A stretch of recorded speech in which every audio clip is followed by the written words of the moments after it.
9, 8. You're watching Experience Comic Culture and Sales. Streaming live daily to Facebook, YouTube, Twitch, and Twitter. 2, 1.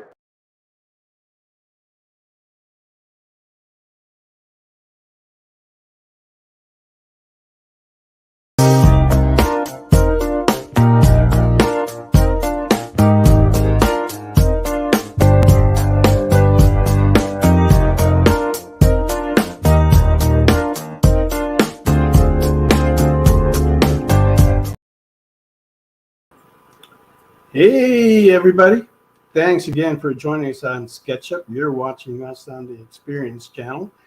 Do us a favor, see if you can hit that follow and subscribe button. That's going to help us continue to bring us wonderful content on this channel that you can enjoy, like the original show on Fridays with Nick Rucci from 7 to 8 p.m.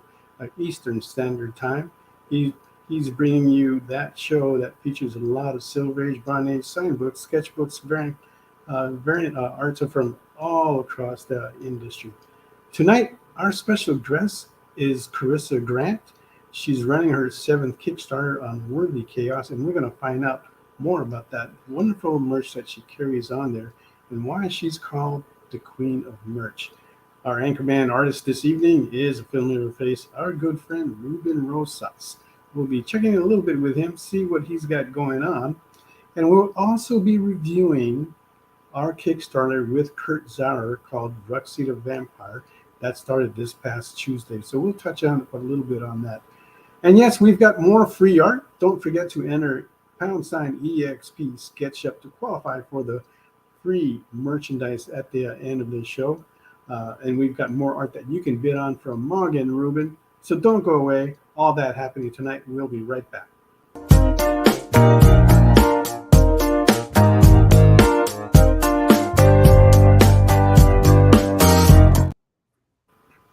Hey everyone, thanks for joining us on this wonderful evening.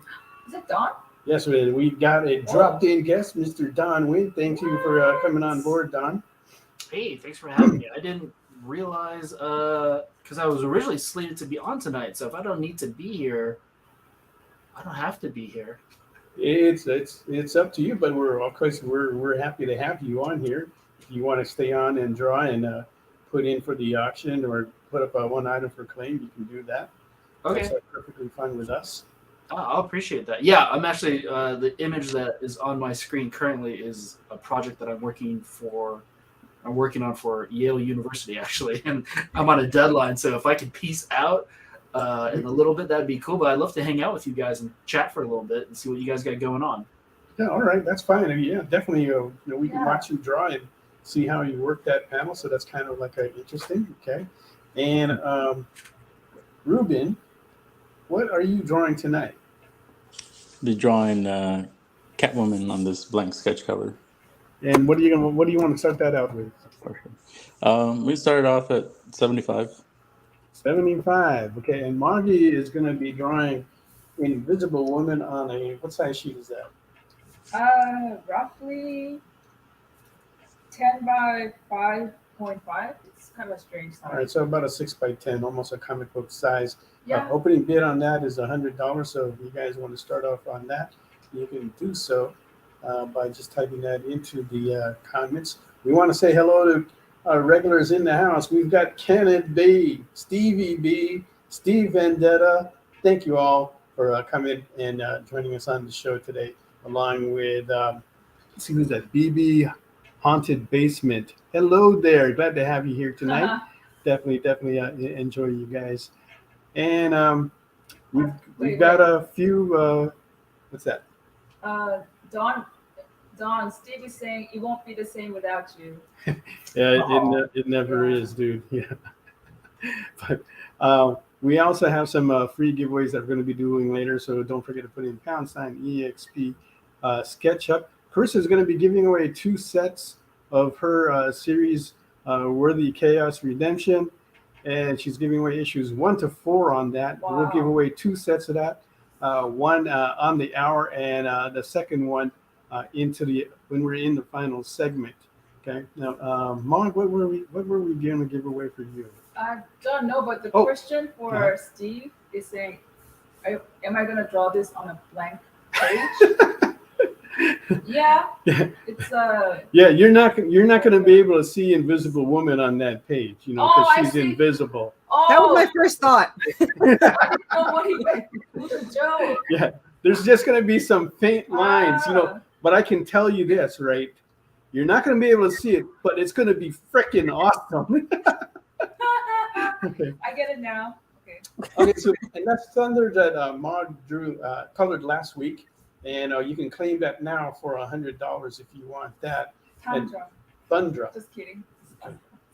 And Ruben will be doing on a blank sketch card on an exclusive what's it, Avengers Endgame card. It's a beautiful card to start out with. Nice graphics on it. That for $150, okay, on that red card with Ruben's artwork. All right, and what you just saw there, that flashed on there, was a cover that Ruben had done. Tell us more about this cover, Ruben. So that's a cover I did for Alton Simpson. He publishes Witches of Winchester. This was for, I believe, is issue 2. And he's got a couple other titles, Vampires of New Jersey.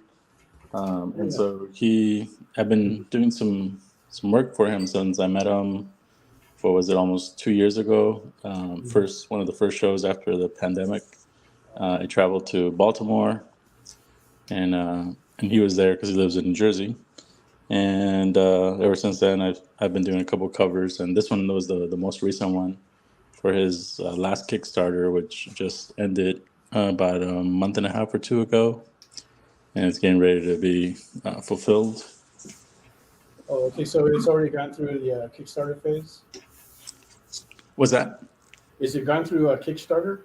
Yeah, like the Kickstarter already ended. Uh-huh. But this one was really fun. I have the original I can show you in a minute. Okay. It's definitely one of those pieces that I really got into. So it's, of course, full 11 by 17. Wow, that is gorgeous. And so I went full on rendered with Copic markers for the background, quote unquote background. Wow. And then it ended up putting a good amount of detail in the stockings. That's it. Did you cover it or did somebody else cover it? So this one is a homage to Jeff Scott Campbell's Doctor Strange comic from a few years ago. The colors were done by a colorist that Alton Simpson works with. It's Connor Cole, if I remember correctly. Yeah.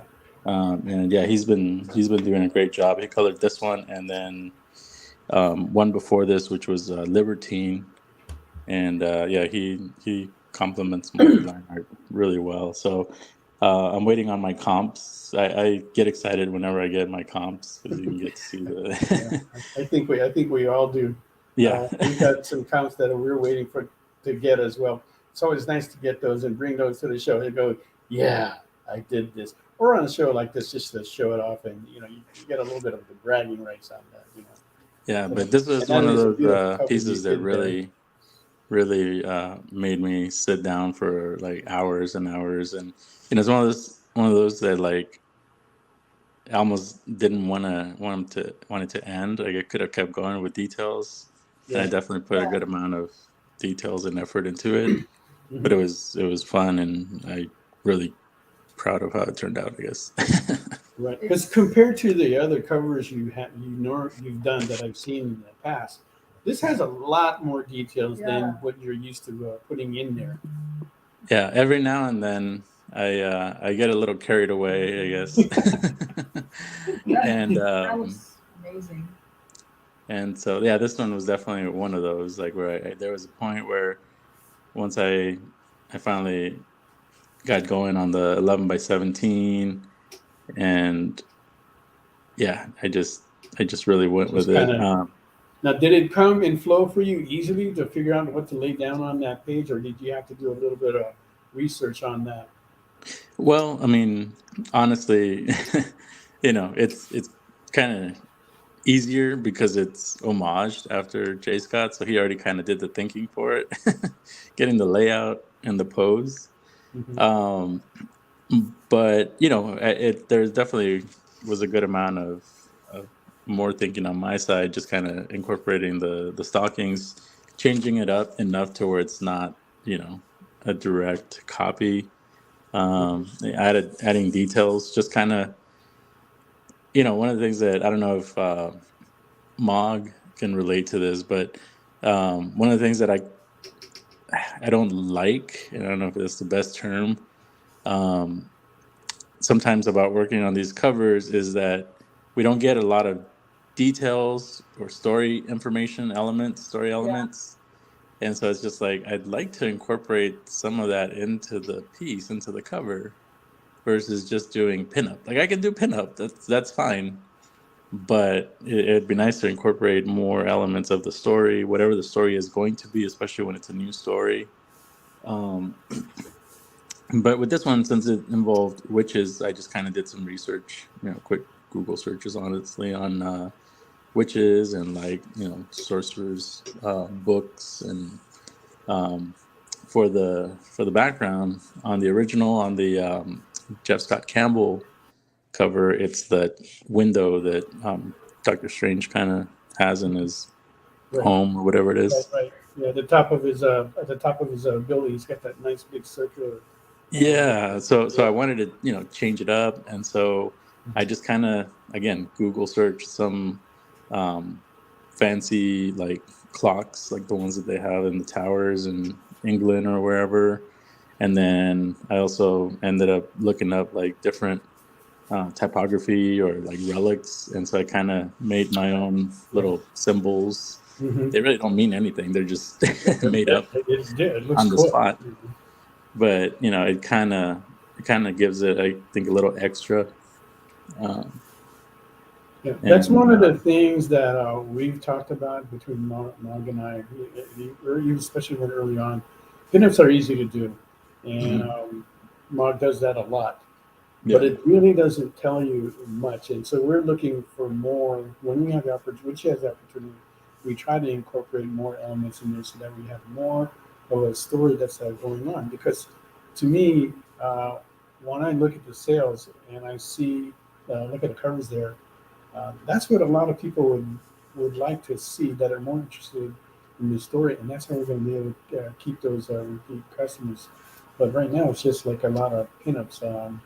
And I constantly say that that's why I go back and I say I enjoy the covers from the '70s because '70s, '80s, even before that, because they have more of a storytelling that's going on there instead of these pinups.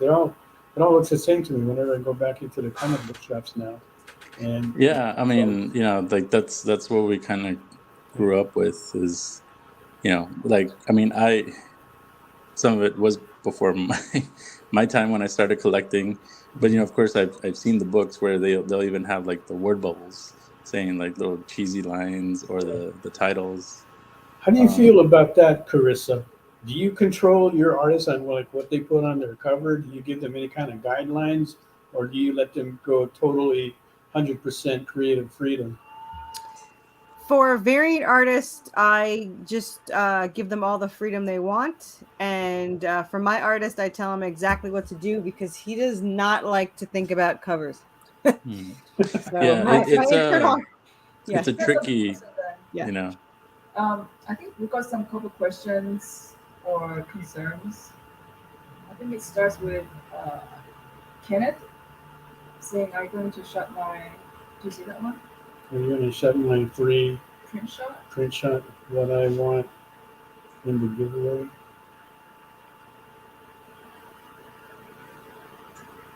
All right. Yeah, okay, Kenneth. If you're talking about the giveaways that we need to send out to you, I do apologize.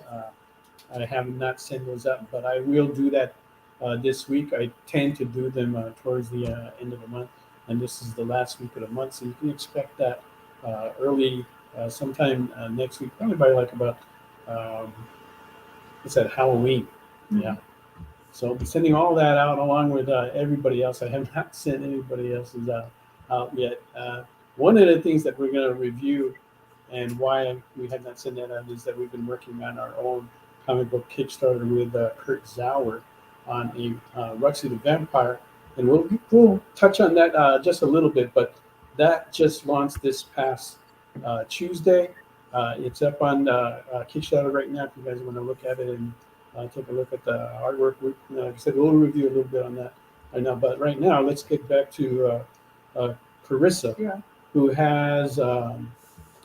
She is working on the 7th issue of her Worthy Chaos Redemption series, and it's a fascinating story. It's kind of like a West Side Story, Romeo and Juliet. I've been calling it Romeo and Juliet in Hell. Yeah, Romeo and Juliet in Hell. It's and when I was reading this, okay, this popped up into my head. It's that song "Angel with a Shotgun." Yep. Because it's on the playlist. It's like an angel and demon love story, and man, even right now that song is like ringing in my head. And there's the Kickstarter that you can check out there. Thank you for bringing that up there, JD. But these two characters, Sarah and Draven, are they're also like soulmates. Right? So it's a kind of like an interesting aspect. They're trying to figure out who they are, what they are, and try to regain what they had before. So this way they can kind of do what they need to do, and in this resolve this war, I guess. But one of the other things that we want to look at is why is Corissa Grant considered or been nicknamed? Right? And she has a lot of merchandise that she's brought into her Kickstarters. The other thing that's also interesting with these campaigns is that this is something she just started only like a couple of years ago. 1 year this Tuesday. 1 year, okay. 1 year this Tuesday. Halloween, Halloween's my 1 year. Yeah. Okay. Wow. And within that time, okay, I have not seen anything faster. But she's got 7 issues out in 1 year. You want to know the funny story is I technically have 10, but I haven't released one. It was all done, lettered and everything, but I didn't find it up to my standards. And I had the issue 1 completely done and printed, and I didn't like the way that was done. And then I have a spinoff issue that I haven't colored yet, but it's lettered, and you can get it as an add-on for like $2. It's 32 pages of the spinoff.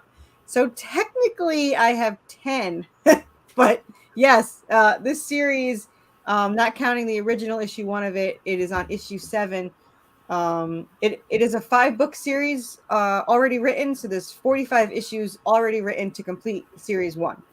So that's this very is impressive. Yeah, that's very very impressive. Okay, so this we is the know that last writers like to one. write way ahead. Okay, so Well, it wasn't intended to be a comic book. My writer and I have a co-writer and I was role players, and we had written about 8 novels when we thought maybe we should do something with it. So I decided to make it into a comic book. So what makes the story a little bit more unique is so I start out writing, and I write the chapter in Serafina's viewpoint, her words and thoughts and actions. And then I send it to my co-writer, and she writes the same chapter in Draven's point of view. So when you're reading the story, the 2 main characters are written by 2 completely different people. So Draven's only written by my co-writer, and I only write Serafina. So that's why they have these 2 unique personalities. While you're reading them, you could tell that they're completely different.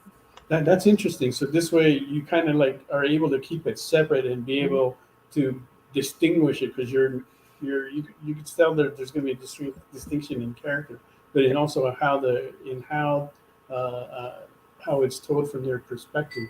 And the other thing that I find interesting is that you have one person who does all the interiors, Jonas DaCosta, who does the pencils, ink, coloring, and lettering. Okay. Yeah, we did change it a little bit for book 2 to give him a break. I have a new colorist and a new letterer. But yeah, for all of book 1, which is this last issue, is the final issue of book 1, is all Jonas. He did it all. So he's crazy. And he's going even faster now. We actually already completed issue 8. It's already sent to the printers. And 9 is halfway through, and they don't even start until January 8th. So, yeah. We're fast. We're crazy. Okay, so what is your secret? Because that's what it seems like it is. We don't see a lot of other people doing this.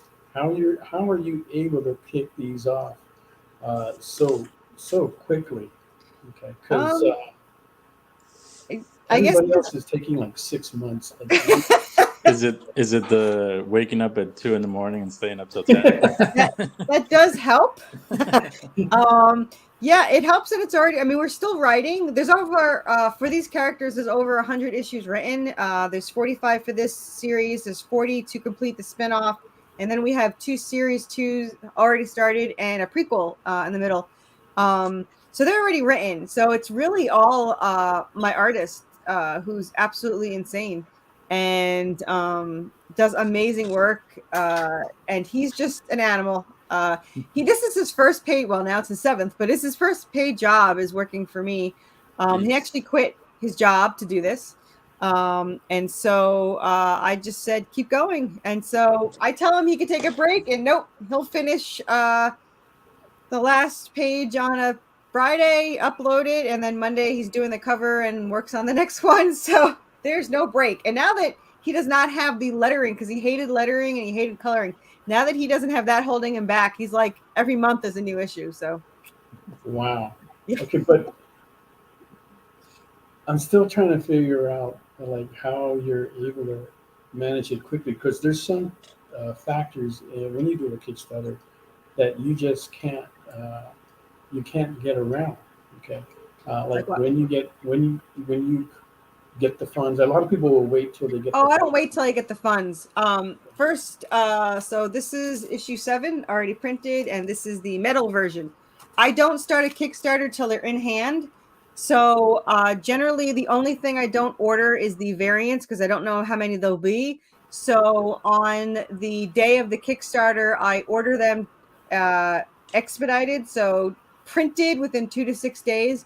So half of my stuff goes out the day of the when it ends.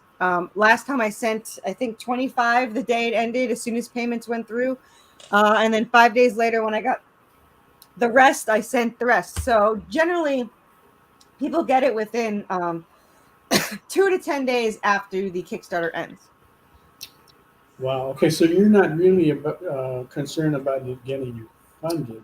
I am not. Well, it's more like I don't mind going into debt, is what it really is. But yeah, it's not really for profit. I really want to see them made. I love the story.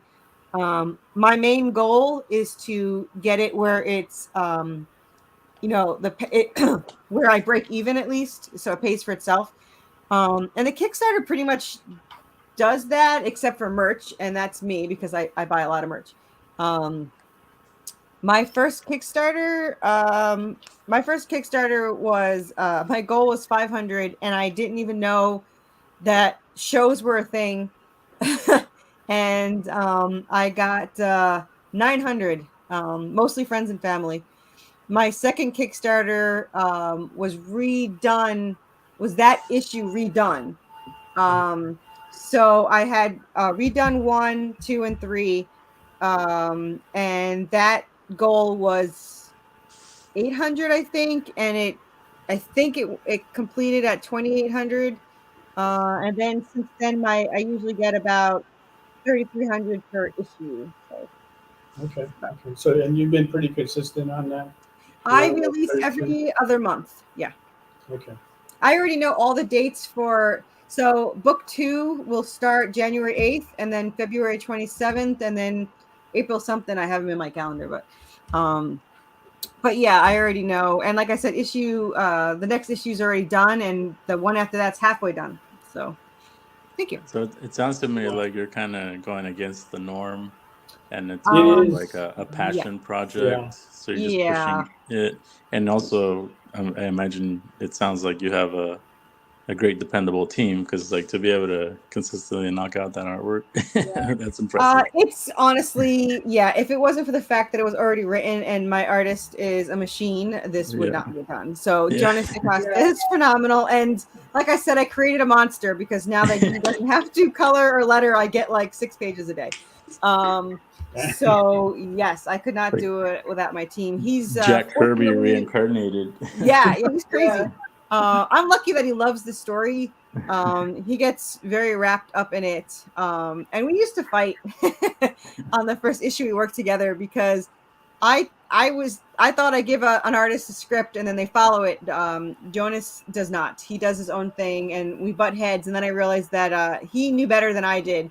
So I wound up cutting my scripts in half and letting him go to town. And now all that panel work is him. He figures out what goes in each panel and nobody listens to me. So I just let him do his thing. And I think in the last year, when there's a mistake or something needs to be fixed, it's like pulling teeth. I don't know why. And it's only happened 3 times in a year. So fortunately it doesn't happen a lot, but we had one page that needed to be redone like 8 times, like one page, the rest I never even talked about.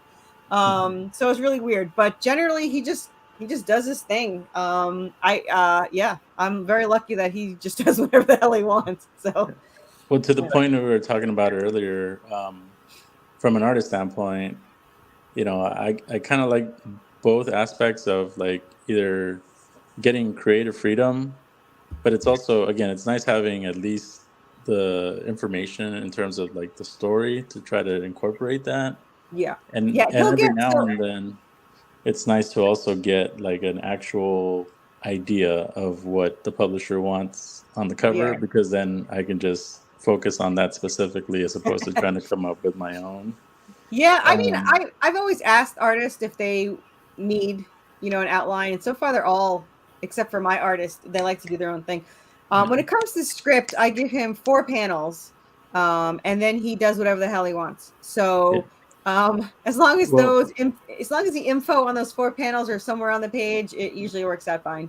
It kind of sounds like the relationship that like Todd McFarlane and Greg Capullo kind of developed, where like at first McFarlane wanted to give very specific details on stories, and other writers too, and then they realized that Greg Capullo knows what he's doing, and he can visualize, interpret whatever the writer's trying to portray on the page, and not to say necessarily always better, but in a way that comes across better in a comic book than maybe how the writers might think.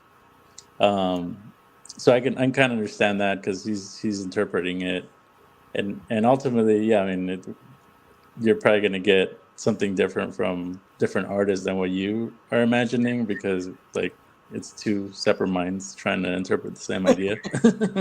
Yeah, he does. We've I would say starting issue 3, he even said it. The first thing he said was, "I actually know these characters now," and so I think that helped a lot. Having the same artists do is the same story is the best part.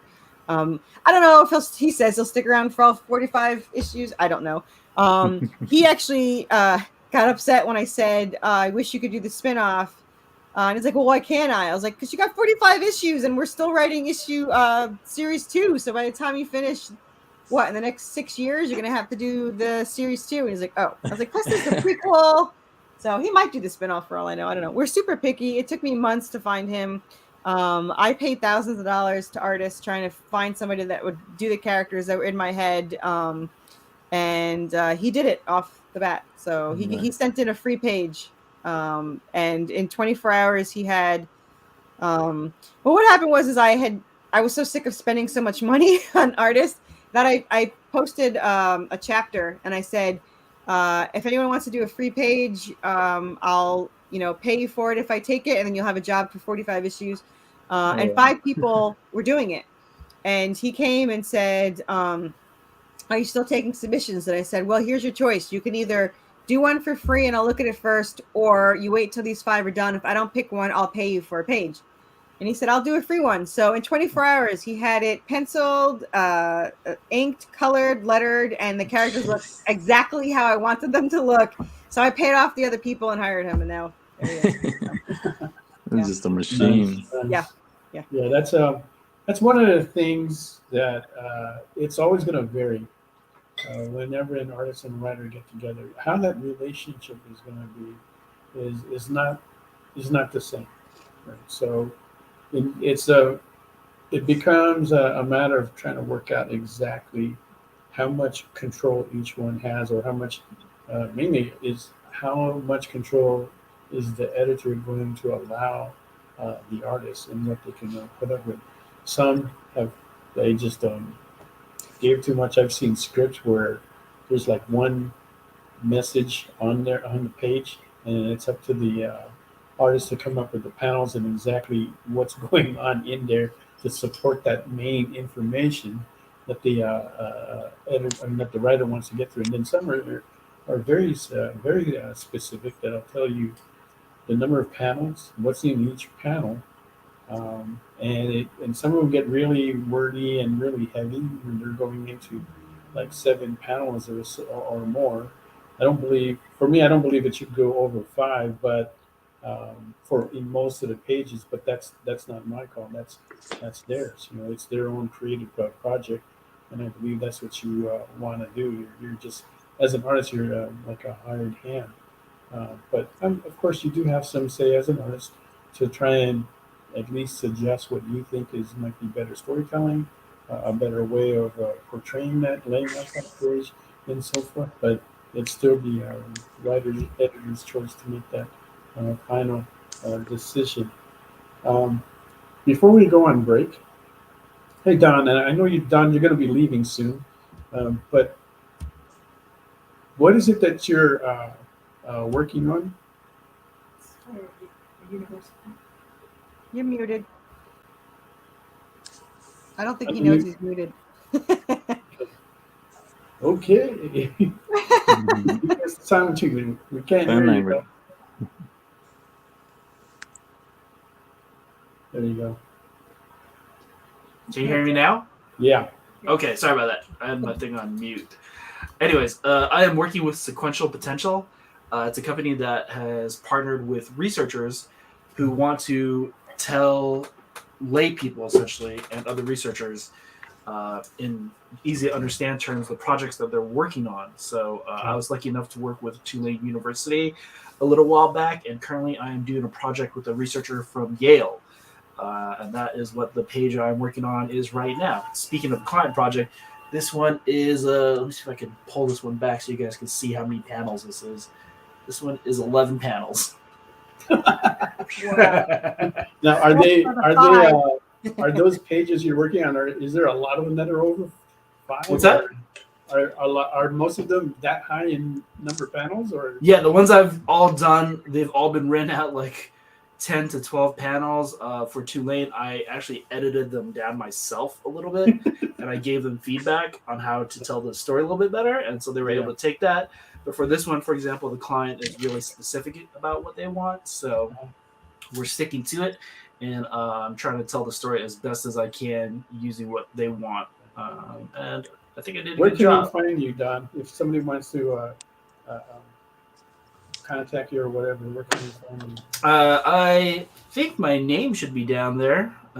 At Winning It. You can find me at Winning It on all social media, or on most social media platforms that are popular, like TikTok, Twitter, Instagram, Facebook, or on my own website at winningit.com is the most common Vietnamese last name, NGUYENINGIT.com.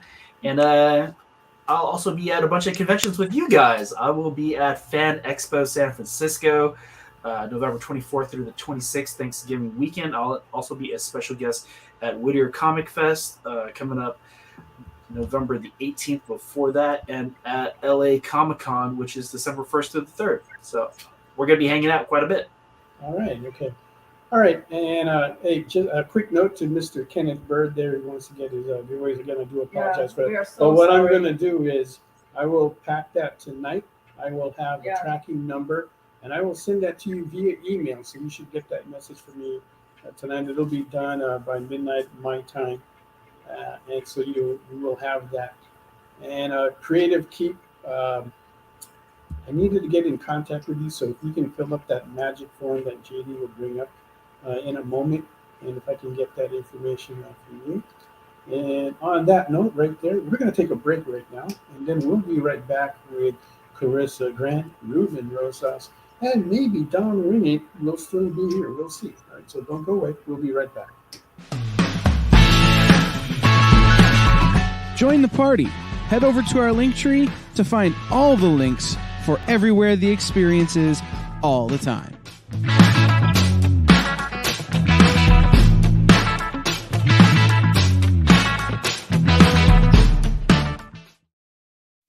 Comic Collectibles is a pretty straightforward show. You got Rex here, he sells the comics, and you got Rockin' Robbie, he knows about the comics. And finally, John, well, no one really knows what John does. I mean, don't get me wrong, he's a great guy, but he just keeps showing up. Come to think of it, I don't even really know how he gets in here. Anyway, awesome comics, rare books, rarer signatures, slabbed books, and amazing cover sketches by Ken Hazer and others. Simple formula, you want the comics, you buy the comics. To sum up, Rex sells the comics, Robbie knows the comics, and John, who might possibly be a ghost. I mean, seriously, has anyone ever seen him show up or leave? Comic Collectibles with Rex and John, Mondays from 6 to 8 Eastern on The Experience. Comic Culture and Sales.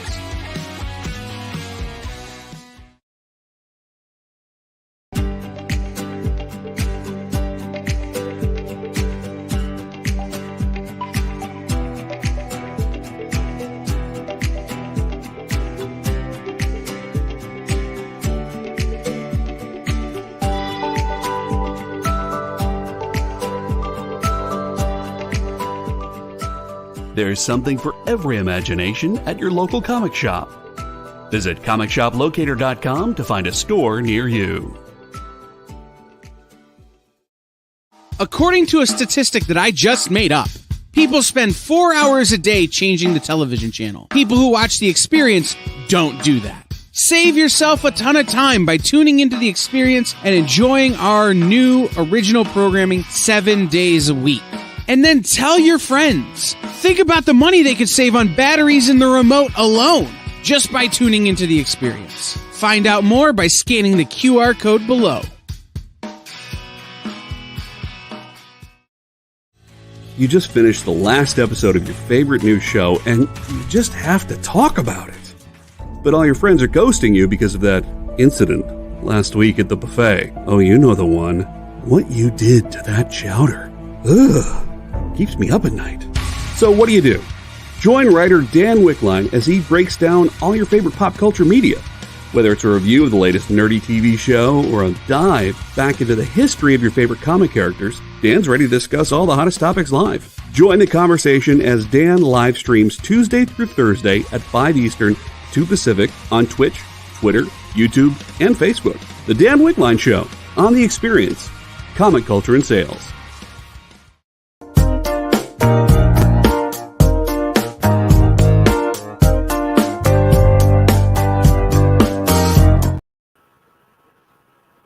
Hey, welcome What? back, everybody.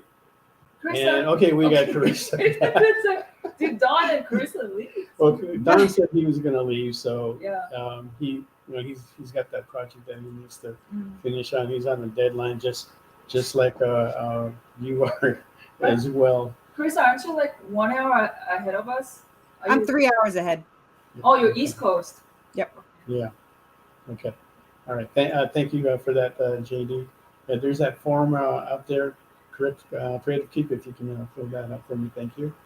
And congratulations on your project there. So glad to hear about that book that you have. Okay.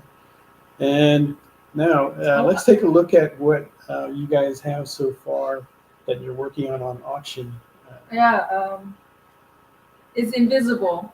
I'm trying hard to make wow, Mog's done already? Oh, man. So, Mog and her jokes, it's, Oh, okay, well, okay, take a good look, because probably in about 30 minutes, you're not going to be able to Cheating see me, it. Mog? Okay. All right, then we can take a look at yours at Ruben. Yeah, So we're looking Ruben. for an Yeah. opening bid on that for $100 on Mog's Invisible Woman. Bid on it before it goes away. And here's Ruben's Catwoman. Right, we're looking for a bid of 75 on that. If anybody's curious for that. I think there's something fishy going on there with Mel and Mog, because I don't think I saw anything on the page before I went to commercial, and then now all of a sudden, it's all done, almost done, and now I know that Mel can do art too. So I'm like, wait a minute, hold on, hold on. Yeah, watch my hands. Watch my hands. You know. But I just want to geek out a little bit here, Ruben. Your Yeah, art, like compared to what I saw a while ago, because it's especially that cover art that you did for doesn't suck homage anymore. to J. Scott Campbell, kind of, or you say influenced by J. Scott. It's so beautiful. I mean, I think it's for me. You definitely grew from where I saw you last time. There's like a leap. So I don't know what happened. Like maybe you meditated or you went under like a waterfall naked, just meditating and pounding like No 1,000 comment. pounds of cold water on you or something. Stop sending Mel to spy on me. Oh, I don't, Wow. yeah, but I think like sometimes as an artist, like there's even though you might not be doing anything, it's like an immense slump and it's like an agony. They're not happy just because we're in slumps. People, in case you're curious, if an artist doesn't draw for a while, it's not like sometimes they're like lazy and they're not doing anything. It's internalizing all inside. It's cooking out, and it's every day. It's like suffering until something comes out finally, like a pressure cooker. It releases, and then you can see something like Ruben here where you see like an immense improvement from before and after. And I'm wondering if that's the same as writing too. Like you haven't written for a while, and then you think about it, you cogitate inside, and you're just like in misery all the time because you're thinking about it, and then it's like being internalized. And then when it comes out after a while, do you see also an improvement in yourself, Carissa?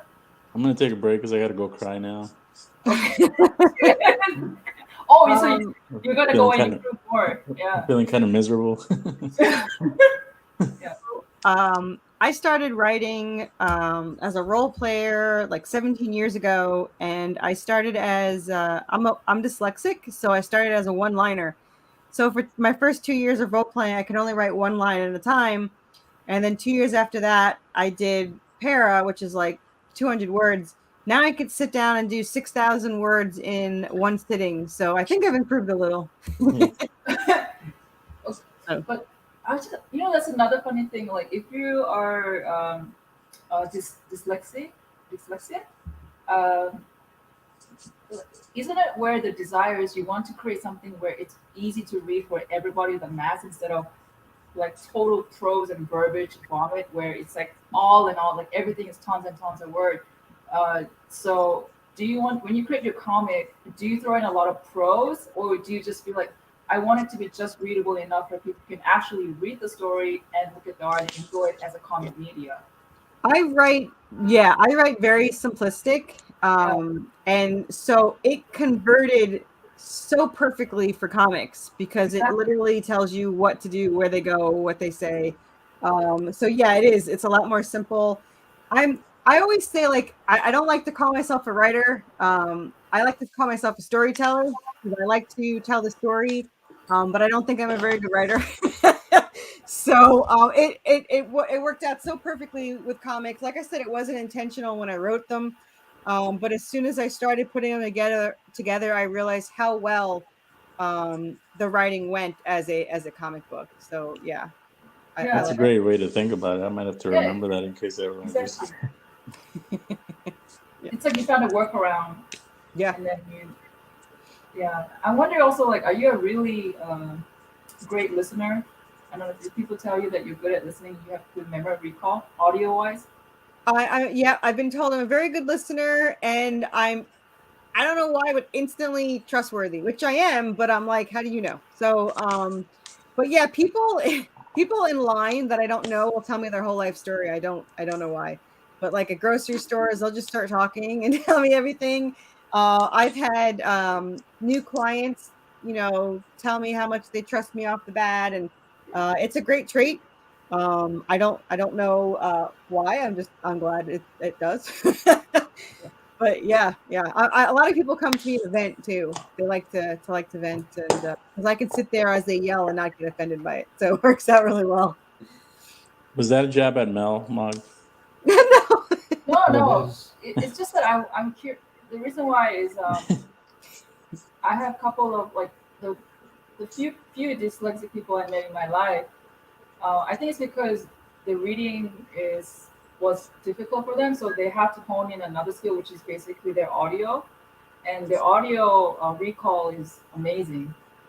So yeah, so that's what I realized, and I'm glad in a way. Maybe it worked around because you said in the beginning you had a lot of kind of like an argument to work out with your artist. Yep. So maybe he thinks everything in visual, and maybe you guys had you're thinking audio, and you guys had that weird language clash. And then once you let go and say, hey, can you do your visual thing? Then everything worked out. So good job. Yeah, it was difficult. I knew he was the right artist, but I yelled so much that my husband's like, "You need a new artist." I was like, "No, this is the artist. I need to find the way to make this work." But what it is my artist loves to show the action. He's very action orientated, and to that he needs more panels. So he was trying to fit in everything I wanted and everything he wanted to see. And it was more difficult because I had 6 panels, so I cut it down now I do about 4, because now that I've seen the way he does it, I can picture the panel in my head as I'm trying to convert, because I have scripts up to 19 done, the converted. The other ones I know where they will end in the issues, but they're not converted yet, so I'm working on those. But I can now picture, whereas before I was just like, follow the script, but now I know what he wants to show in general. So we kind of we have a better relationship now, that I compromised, and it works out really well. That's so interesting you said that. Like, but why for you was like that 6 panel adherence, the adherence to the 6 panel? I was just 6 panels it told what I wanted to tell, and I just, that's how I would picture it as a story, is 6. I was always told 5 to 8 panels, and 6 always seemed to be 4 always seemed kind of boring because it was the artist that I had before would just make it 4 panels, so it was very boring. And 6, they had to get a little bit more creative. So 6 seemed to be a good number to tell the story I wanted. My issues are very long. They're between 28 and 38 pages. I don't have any short stories. I think issue 25, issue 5 is the shortest at 24 issues, but all the rest are 28 and above. And I tried really hard to keep it at 28, because I save hundreds of dollars. But I like the big panels. I like to see all the action he puts in it, so I have to sometimes curve that back. So for me, 6, panels made it, a little bit cheaper. And in my head, it fit, and with the other artists, how they did it would fit. But since he shows action and he doesn't do straight, which he gets praised on, I get told all the time how great the panel work is. His panels are not just square, rectangle, whatever. He does designs and all this stuff, and he does a really amazing job in it, and I just didn't picture that when I was doing it. So it's kind of like, so we have thought bubbles too, because it came from a novel, and my favorite part about a novel was to get into the characters' heads. So we have a lot of thought bubbles of where the characters are thinking, especially Draven the demon, what he's thinking and what's going on. So to me, it's like, now it's kind of like a movie comic novel, because his panels make it like a movie. It's obviously a comic book, but the wording and stuff is like a novel. So it's I like it. I love, especially book 2. All the action is and he's having a ball now that he's not coloring or lettering. So he's like, now I just have to concentrate on the art. I was like, you were already fast, so. But now he's doing a lot more detail. I think he's enjoying it a lot more. I think he was really burning himself out doing all 3 before. Yeah, that's a lot. Yeah, it's a lot, and at his speed. But now I think he can concentrate more on it. So yeah, it kind of, he's a little bit happier, I told him he's got to keep him happy because he's got to stay around for 100 issues. So Interesting. Okay. Well, let's I want to remind everybody to put in #EXP SketchUp to qualify for the free drawings that we're going to have today, and we're going to have one before this segment ends, right? And what that will be for is for the first issues of Chaos Redemption, Worthy Chaos Redemption, the first 4 issues in a PDF file. So that's a big value right there, and we'll do that before we go to commercial break. Now let's get back to um, I want to talk about why how Carissa got that was dubbed the Queen of Merch. So Yeah. it is because there is a lot of things that you will see in her Kickstarters that you'll see some in some of the other Kickstarters, but you will not see as much as some of the stuff that she has in hers. For example, in the first issue, there she has you'll see there like the regular stuff that everybody has. She's got stickers, buttons, keychains, and then she had that special song that was done for that Kickstarter itself. So that's really interesting, and she plays that through out on all her Kickstarters. And then she has a handmade statue. Okay. Wow. Now that's where she starts, and every Kickstarter she builds up on that. Okay, so when you get to the next Kickstarter, and there's a couple bookmarks that she started out with, very very nice bookmarks as well. And Actually, that was 2-sided, so that's one bookmark with 2 sides. are these handmade? Yes. Yeah, they're all embroidered and done. Yeah. And who makes this? Do you make these yourself? No, they're called Down Home Textiles. They're the same ones that do my plushies. All my plushies are handmade and designed by us. All right, yeah, because I see some of your plushies. They do sell out on the Kickstarters really quick. Yeah. The Hellhound already sold out. There's one more Anubis left. 2 skeleton birds are left because the last one sold out really fast. So I brought in 2 more. We also have new monsters per book. So and also we have a new song per book. So the next song is being worked on. It should be ready for January. Our new plushies for January will be our salamander monster, our vampire chameleon bat, and also our zombies in straitjackets will be our 3 plushies for. How many plushies have you offered throughout your Kickstarters now? Let's see, my my Anubis, my Hellhound, which we will have another one for book 2. My zombie merman that sold out last time. You saw the skeleton bird, and we have the demon. I don't think he's been on a tier yet. He'll probably be on a tier soon. He's the monster in my banner. You can see back there. And we have Apollo, the rat that we sold a couple.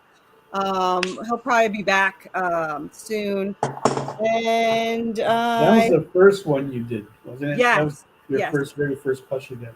This is Apollo from the spinoff. He's the rat that's her guardian. He's not in Redemption. Her only pet in Redemption is going to be the vampire chameleon bat that she saves. But I also have a Seraphina doll plushie and a Draven plushie that'll eventually be available. That is a lot. How many is all that?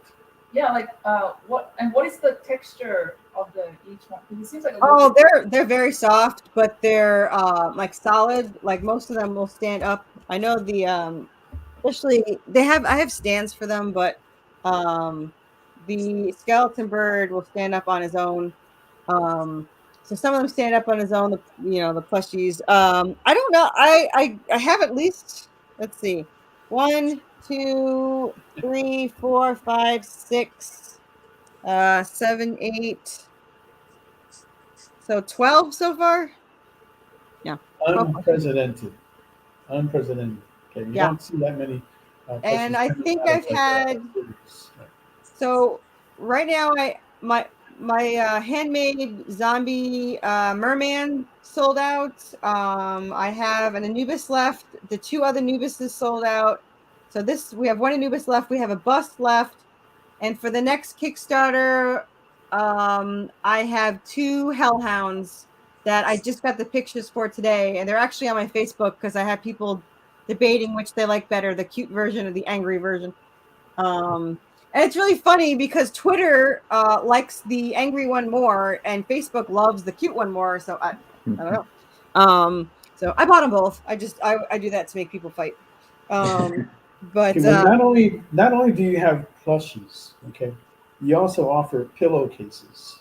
I do, yeah, they're pillows, not they're Okay, pillows, yeah. pillows. Yeah, I actually have 2 3-foot ones, but I kept those for myself. I have three different Anubis ones. I think I only have 2 here. Yeah, I have 2 here. So I have the fighter one and the cute Anubis one. So yeah, they sold out in the last ones. I'll probably put some more up.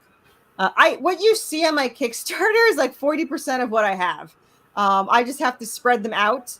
I have 3 other coins. I have like 3 other 3D printed statues. I have things that I'm making from resin and clay. Yeah, I got tons of stuff. Yeah, that So one's the now last one. let's talk about the Wow. statues. Are those all 3D printed, No, that one's handmade. handmade? So that one's handmade. The zombie merman that was sold out is handmade, and the bust of the 2 characters are handmade. Are you hand making these, or is somebody else doing that for you? I have somebody that I've worked with for 5 years that I have doing them now. Yeah. Wow. Okay. Yeah. And they did my hellhounds, which are so freaking adorable. I don't know. I'd love to show you the pictures, but I don't really know how to do that. But let me see. And then you also have, you said how many different gold coins have you got now? There's 1 gold coin, 1 silver, and 3 or 4 antique silver ones. Yeah, here's if you want to see, can I show you my screen for a second? JD, is that something you can do? Let me see. Yeah, if you've got the button there, if it's activated, it should work. Yeah, I don't know. There we go. Okay, so that's the cute hellhound, and that's the angry hellhound. There you go. I like the cute one. Look at him; he's adorable. Yeah, I think I like the cute one better. Yeah. Yeah, I do too. I like the other one. That's the one. Never mind. I like them both. Yeah, the angry one. Yeah, they both have a stick because they play fetch. So yeah, Looks really badass. You don't hear that. One of each is already sold. I didn't even get them yet, but I have a couple of fans that I know what they like. So just like I have the wood. I don't know if you'll be able to see that. That's the other one. The laser etched wood covers. Yeah, these are the laser etched, and they're sold before I even put them on because I know who wants them. So this isn't even listed and it's already sold. So what got you into all this merchandise? Like, were you always into, was it stuffed animals? Was it plushies? I'm going to be absolutely honest with you. I bought all the stuff I wanted, and posting it on Kickstarter makes them tax deductible. So there you go. So I have one of everything, and then I offer 1 or 2. There you go. That way she can. It's a great way to support your love of the merch. So you to make money on it, claim it as a tax thing. Off your, okay. All right. Then I have to ask this, like, including Ruben. I hope Ruben, you can answer this too. But please, Corissa, first. When you were a kid, did you like playing with collecting, stuffed animals, dolls, whatever, figurines? I had one stuffed animal that I've been carrying with me for 38 years. So I didn't really collect them. I just had the one. It's actually a year older. I've had it for a year longer than my husband's been alive. So yeah. Nice. Yeah, that's pretty much what I owned. That I'm sure I had other stuffed animals, but that was the only one I cared about, and I carried it anywhere. I didn't play with dolls or anything. The only other thing I had eventually was Hot Wheels and Legos. So obviously I had an older brother. Mm-hmm. Yeah, I had an older brother. You were into Hot Wheels? I was into Hot Wheels. I had a huge collection of like 50 or so of them. Like I had a ton, and I used to take them out and play with them. Yeah, I used to love those. And Playmobil. I don't know if anyone remembers Playmobil because I'm old. But I had Playmobil too with the little cowboys and Indians and all that stuff. So. Oh wait. Okay. So we are. Wait, I didn't get Ruben's question. If we had like stuffed animals. Yeah, so I wasn't so much about the stuffed animals as I was with like action figures. Yeah. And like some of the early ones that I remember, like He-Man, Ninja Turtles. Yeah, same thing, right? Action figure. And then, so I used to like the micro machines, the little mini cars. Yeah, I love those. Yeah, I love those. And then now, as an adult, now I collect the Hot Wheels, but I only primarily collect the Corvettes. Little red Corvette. All right, well, we're at 8:01 right now, and we're going to do a giveaway of Corissa's first 4 issues in PDF files. So if you haven't yet, put in #EXP SketchUp. That might get you into this drawing. If not, we'll give away another set later on this evening, along with something else that we'll have in there. Okay, so let's go ahead and roll it, JD. Let's see who's tonight's first winner is. And don't forget, if you are a winner, please fill that form out so that way we know how to get in touch with you and get this out to you. What? Again? Okay. Is this rigged? JD, is this rigged? Because seriously, guys, we don't control this. We have no idea. Yeah, right. Stevie won last We know week who your Thursday. favorites are I now. won a few more before that, so I don't know what's going on here. Take that magnet off that wheel, JD. Let's make sure we get a different winner on the next giveaway. Anyway, we are here with Corissa, Ruben, and of course Mog and me. And we will be right back, and we'll continue this, and we'll see. Hopefully they fix the rig system. So don't go away. Yes. You're on SketchUp on the Experience.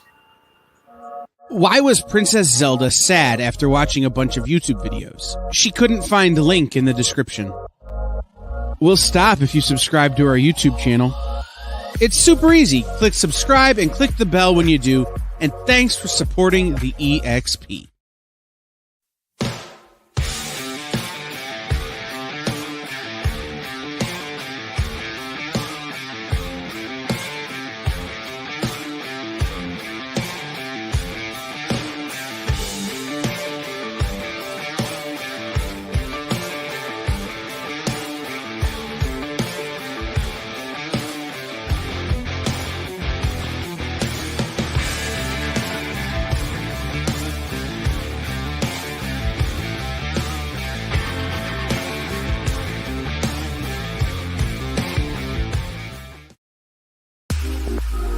You know how when you go to Comic-Con, after Comic-Con, you go to the hotel bar, and there's a whole bunch of people playing music and dancing, and you've got Pikachu and Lara Croft Tomb Raider doing the cha-cha slide just down from Deadpool and Batman and Wonder Woman? That's every Saturday night over on the Experience Twitch channel. Join Taji Beats for the EXP Dance Party, exclusively on Twitch, twitch.tv/the_EXP.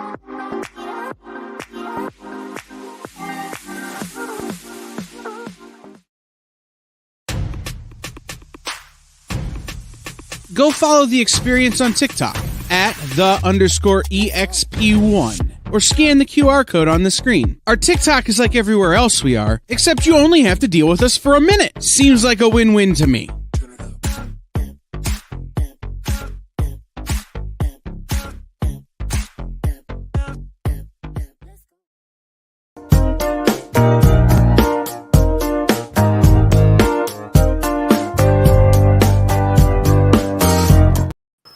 Hey, welcome back, everyone. You're watching SketchUp on the Experience.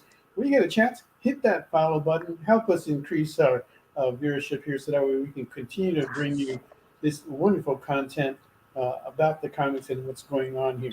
Okay, so we just had the free giveaway that Steve Vendetta won again. He's like a magnet rod, like a luck machine. Yeah, I don't know what's going on there.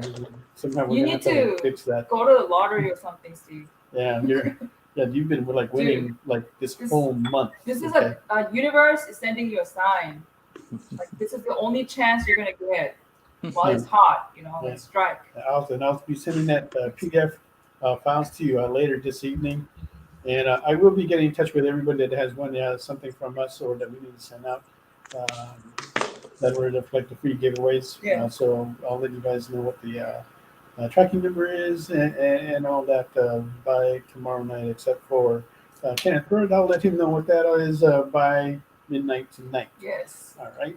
So we have still looking for an opening bid on Ruben's Catwoman for 75, and on Mog. So what was it here again? Actually, I don't think we said a number. I did. I said yours is at 100, but Invisible Woman. Okay. Oh, Okay. So you can show that up right now. Oh, it's invisible. It's- Okay, we gotta stop this lame joke, right? There you go. That's Invisible Woman. Yes, you can Okay. see her right now. Yeah. Okay, that's How coming is up. there magically more progress when I didn't see you working on it earlier, Mog? Yeah, maybe- that's a good question. She asks questions and she's active. How is she drawing at the same time? I don't know. Hey, right now I The appreciate invisible woman is in there doing it, and you think it's her, and it's not. Wow. that invisible hand just kind of pops up and starts Yeah. drawing. I think there's more than the giveaways being raised here. More than meets the eye. Um, Okay. Anyway, so we have those up for auction, and we are still looking for opening bid, as well as we have some claims. We've got Ruben, who's got that Avengers Endgame special exclusive rare card, looking for $150 on that. Yeah. You get to call. You get to tell Ruben what you want drawn on there. One character, beautiful card. Grab that. Make sure you send that up to VOA and get that certified as well. And then Mog has the Thundra that she was working on last week, and that's easily $100 if anybody wants to claim that. Okay, The one that Size she is a was working better on. size. that's That's a an big 8.5 by 11. Yeah. I have the other thing is Mel colored it, and there is a piece that I've been meaning to color and put up, but I just haven't had the time. But I will try to get to it for like next week to have you guys bid on something of mine. I know it's such a rare treat, okay, but I will see if I can do that now that I've got my hands a little bit free, because we've got what was it now, the Ruxy Vampire Kickstarter up and running. I still got a lot of more work to do with that, but it's freed me up a little bit, and we'll look at that later on this evening. But right now, JD, if you don't mind, if we can pull up Carissa's Yes, let's do it. Kickstarter, let's take a little bit look at it and play Story time. Play that video. Story time. That's always one of the best parts of the video. I even like playing ours over and over.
Oh wow.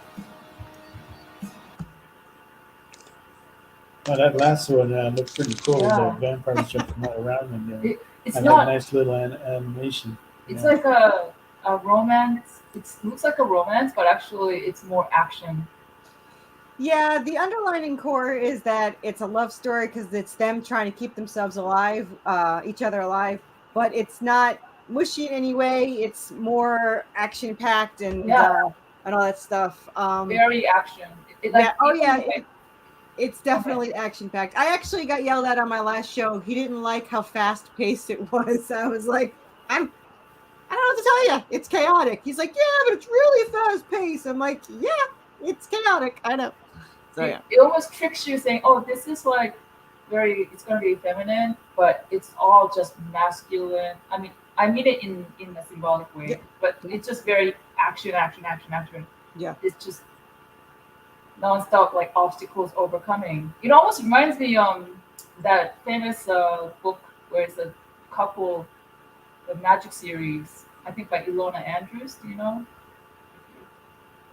I Okay. don't. Yeah, it's a very like famous book series where it's like two people, they want to stay together and they try to keep alive, and all these supernatural forces they work together as a team to overcome every little thing. But yeah, Nice. I love that. I do like their bond and their relationship. And I like the extremes that they will go for each other.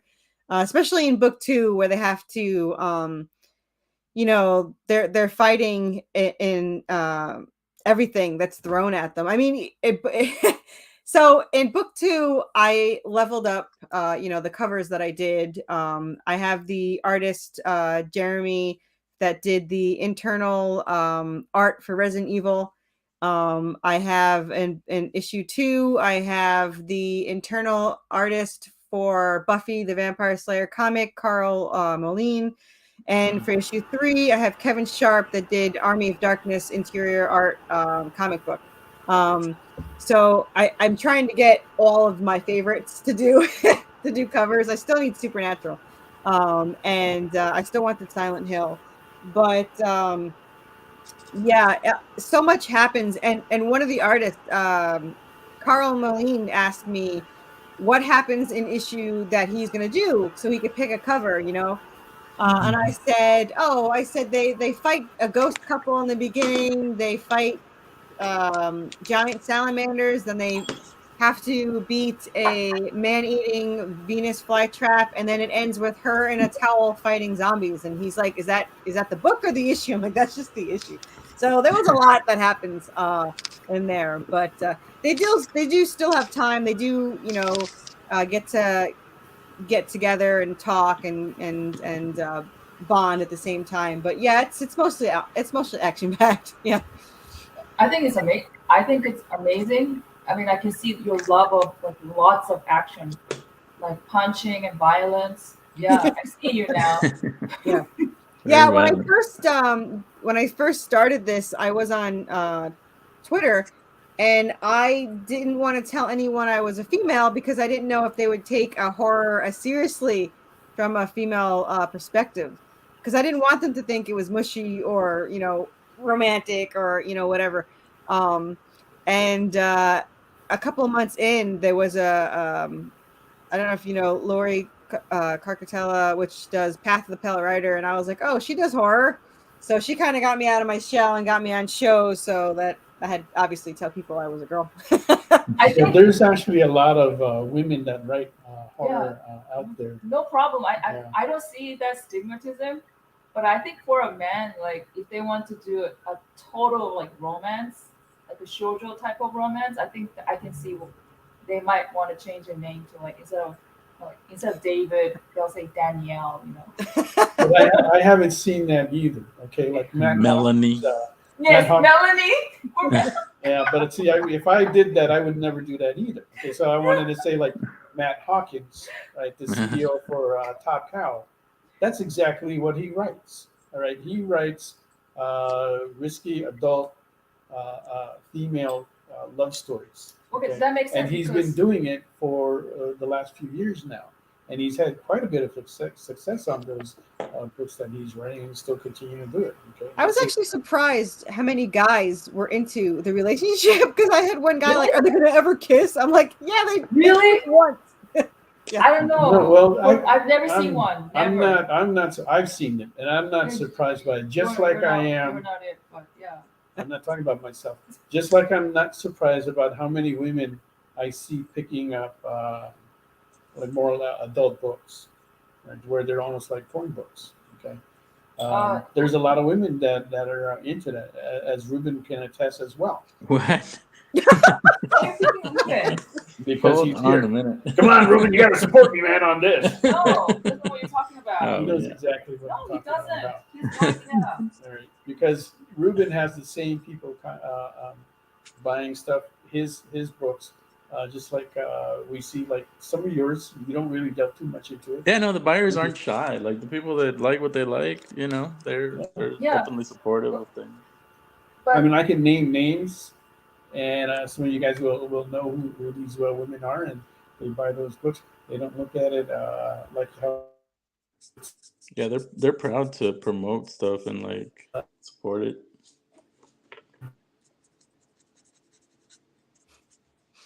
Yeah, I had my first letter was like, "How come they don't kiss?" And like when they, because they're separated for 10 years in the very beginning, and when they meet up, he's like, they should kiss and be happy to see each other. I'm like, no, they think it's a trick or demons or and then 5 seconds later, a whole town of ghosts attack them. When exactly did you want them to kiss? So he was upset he had to wait till issue 5.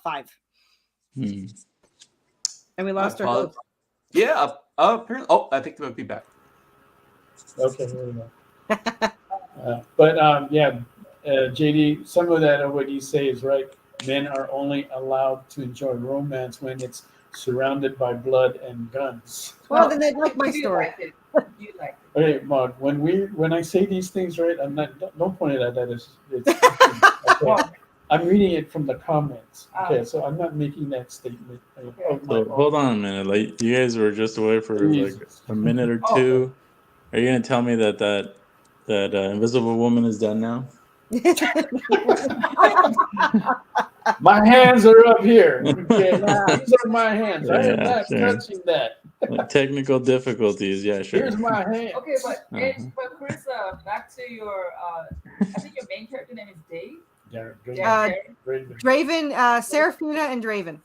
Okay, Draven, right? Yep. So, is he modeled after somebody like your husband? And personality, No. of course, not the looks. We understand. So technically, the name is because of our love of the Crow, Eric Draven. But the character is slightly modeled off of an old show we used to watch, Leverage. It's a demonized version of Elliot. But basically, we just kind of created him out of nowhere. For anyone that doesn't know, Seraphina is an angel descendant and Draven is a demon descendant. And their fathers are after Seraphina because she was created from an angelic weapon that has the power of souls. And if they can get this weapon, they can tip the scale of heaven and hell, the war, in their favor. The father wants it for another reason, but he's using the war as an excuse to get resources from heaven. However, the only way to currently activate the weapon is to kill Seraphina and put her soul into it. So they're pretty much fighting against everything that they don't even know their fathers are there. So they're just kind of pawns. Leverage was one of my favorite shows. Yeah. Do you know that? No, Leverage. No. Me neither. Yeah. So then that's something for us to check out. So that's going to be kind of interesting. Okay. So what's the personality? How do you make it where it's interesting personality-wise? That it doesn't just become two-dimensional, but relatable, like for Draven and Sarah. It helps that you can see Seraphina's trauma when she was young. Issue 1 shows a flashback of 10 years previous where they were going to run away together to get away from their abusive parents. And on the night they're supposed to run away together, her brother becomes possessed by a demon and kills them. She walks in on the murder, and then he goes after her. She calls Draven, tells him not to come to the house, and of course, the first thing he does is come to the house. She jumps out the back window. He goes in the front door. He slips on her blood and calls her name. She turns around to go back and gets hit by a car. So she's taken to another city, and she's in a coma for 4 months, and he gets arrested for the murder. That's like the first 4 pages. So Wow.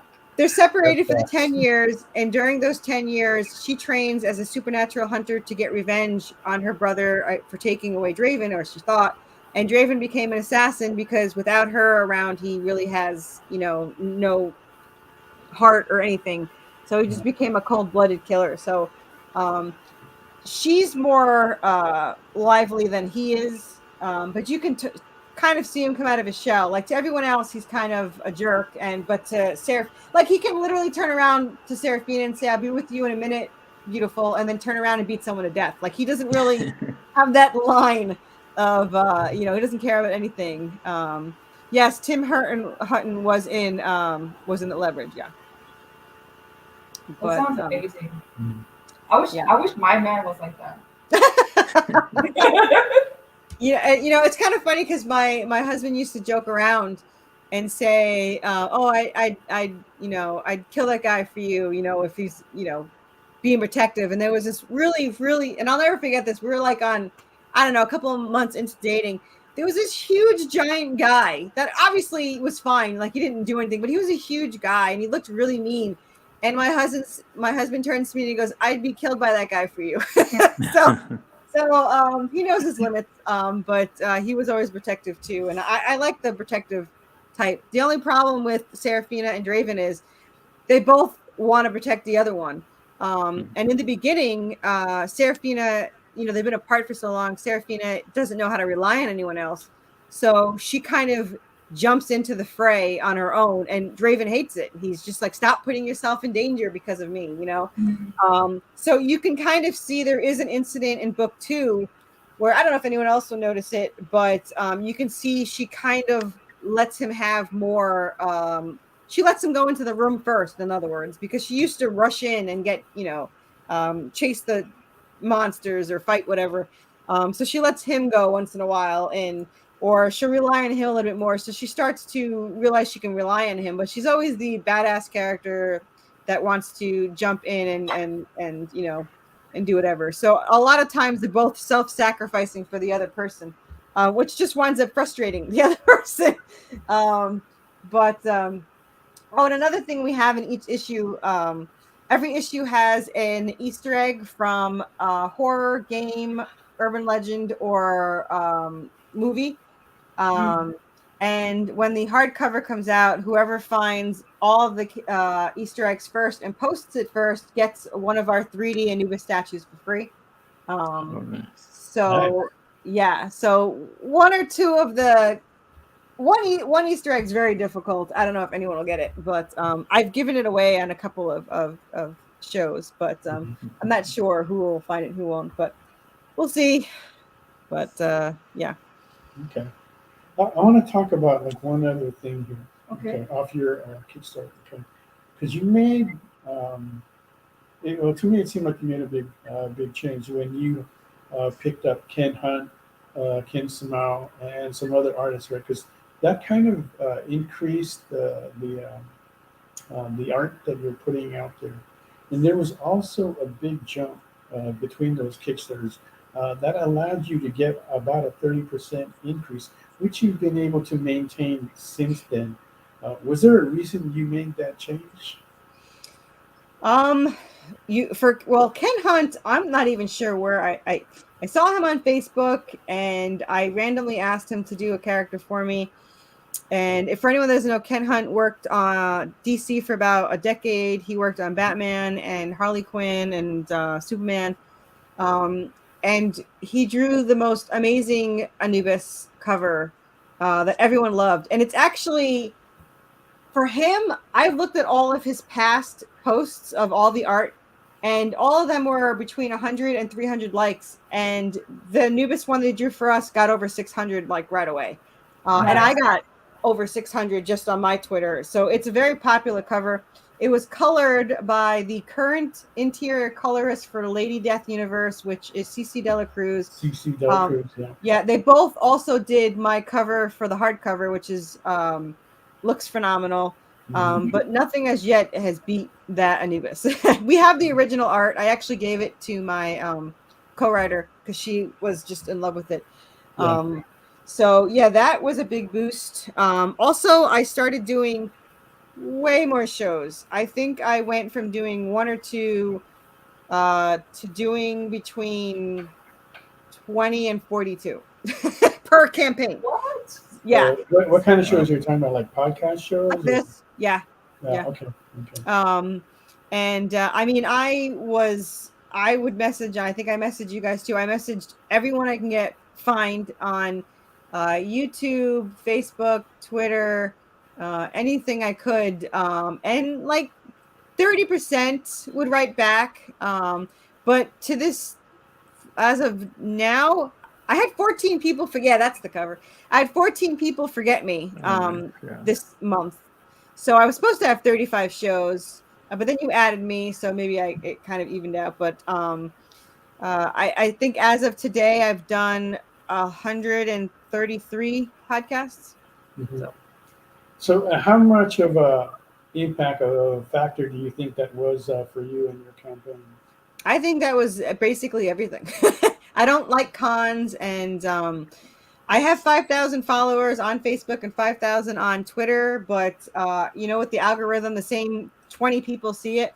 Yeah. So I think the shows are pretty much what helps me to get it, and me like torturing other people to back it. But I have to agree with you on that because like right now, if you're watching the show, our numbers aren't that high. But what happens is that this is on YouTube. So if you go to the channel, the Experience channel, you can go there and watch past shows, episodes, and get caught up. So it stays there for that, and people can make that decision to go there. And so that's why we want all you guys to hit that follow button, because that helps us a lot, so that way you can continue to see the content like this. But yeah, so I've been pushing that out to other people when they ask me for advice on what they can do to improve their campaign, and that's like the number one thing I will suggest, because there's a lot of them that don't want to do this, don't want to do it because they don't know how, right? And they're afraid to make that approach. And just to let you guys all know, Corissa actually contacted us back in January of this year when we initially first started the show. But I had, at that time, we were already booked 3 months, 3 or 5 months out, whatever we had, right? And I don't like to book it too far ahead because we have people that are constantly canceling. In fact, for today's episode, we actually had somebody else booked. And unfortunately, I was able to get Corissa to come on the show, and so that worked out really well. It's something that we wanted to do, so we found that we could do that now. Okay. And I don't know about you guys, but I've been enjoying this episode, talking about her campaign and what she's done and the things that she's done in her campaign that have made it her stand out. And so, get over to her Kickstarter, look at it. If that's something you like, go ahead and back it. If not, share, comment, and like. That will help us out in the long run to getting the word out. And she's got a lot of stories to tell, as you've been listening. There is a lot more to go. Okay, and the advantage that she has is that her books are already done. Right? It's just a matter of getting them out to you. So there is practically no risk involved. And the cool thing, compared to everybody else, is that she's getting these books out quickly. Right? As soon as the Kickstarter is done, she's shipping this stuff out. Your payment clears. Okay? Yeah. Look, not even Lady Death, which everybody likes to talk about, is doing that. Okay. So as soon as the payment finishes processing, the package is showing up at your doorstep. Yeah. Okay. Now, granted, we're talking about two different pieces of volume there, but still. Thanks, Kayla. It's incredible. Kayla Frey writes, Ruben, sick Catwoman, dude. Yep. Elliot saying Uptown Funk.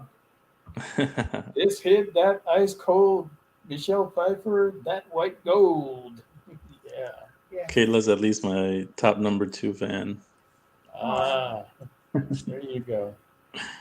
Thank you. Seasons of Leverage were the best. Yeah. Okay. Yep. All right. So we've got, we're going to do another drawing, free giveaway here. We've got another set of Worthy Chaos Redemption, issues 1 to 4. If you haven't yet, put in that # EXT SketchUp, and we'll get you in there for that free drawing. All right, JD, let's get ready to roll that. And can you pull Stevie Vendetta's name out of there? No, he's a golden boy. He probably has multiple accounts. That's mean. Is it Steven? Yeah, here. Stefan. Stevie B. Okay, yeah, he hasn't won anything in a while, so that's fine. All right. I'm pretty sure that's one of his other accounts. No. Fill that form out, Stevie B, and we'll get that. And you should have the link for that. I gave you the link. Yeah, I got that, so I will share that with them. So you will get it. So if you get that information up to me tonight, I will send that out to you tonight. Okay, there you go. Yeah, those are actually good cover arts too. They're not pinups like what we were talking about. So that's great to see. I actually like a little bit of a story. I don't like pinups so much. I like pinups. I'm actually tired of that. I think pinups are there for a reason. So that's just me. Yeah, well, okay. That's interesting you said that. Okay. Anyway, so don't go away. We've got another segment to finish here. We're here with Corissa Grant and Ruban Rosas. We'll get back to the artwork that we've got here available. We'll be right back. That's right. Gonna be a lot more fun. Join the party. Head over to our link tree to find all the links for everywhere the experience is all the time.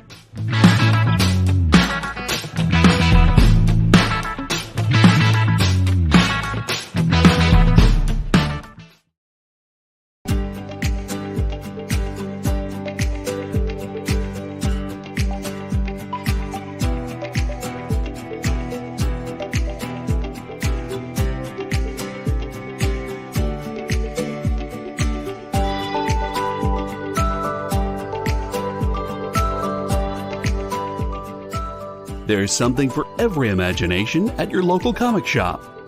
Visit comicshoplocator.com to find a store near you.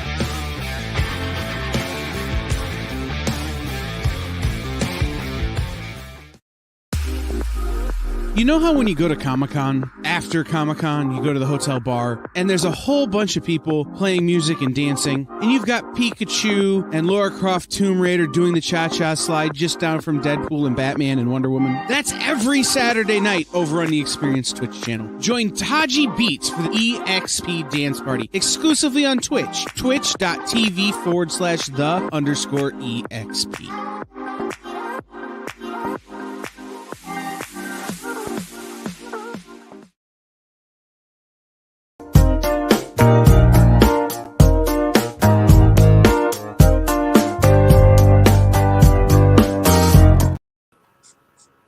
Oh, I'm sorry. Here you go, Mom. Hey, what's going on there? I saw that. Okay, you didn't see that. Can't trick me. I was not working on the Invisible Woman. Oh, the secret's I out. may be blind, but I'm wearing my glasses right now. So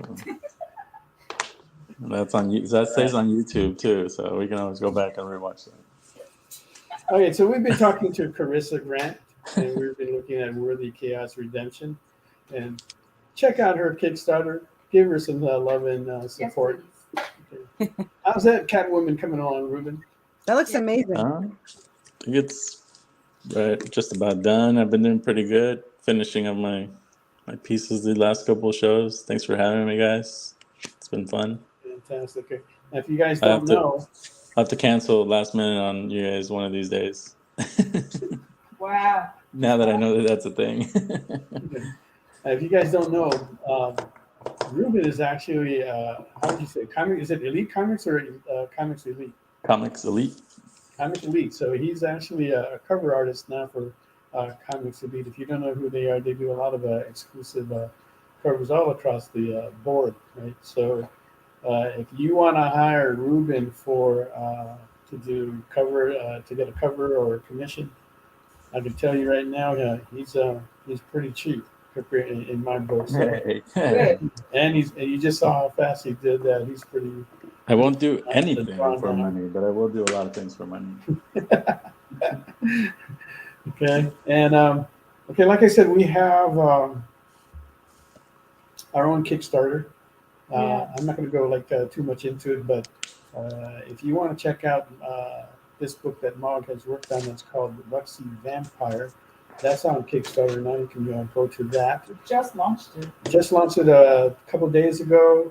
It was, I believe, it was at 43% right now. Jade, if you don't mind bringing up the covers on that. Oh, is it censored? It has to be censored. Yeah, I gave him censored ones. Yeah.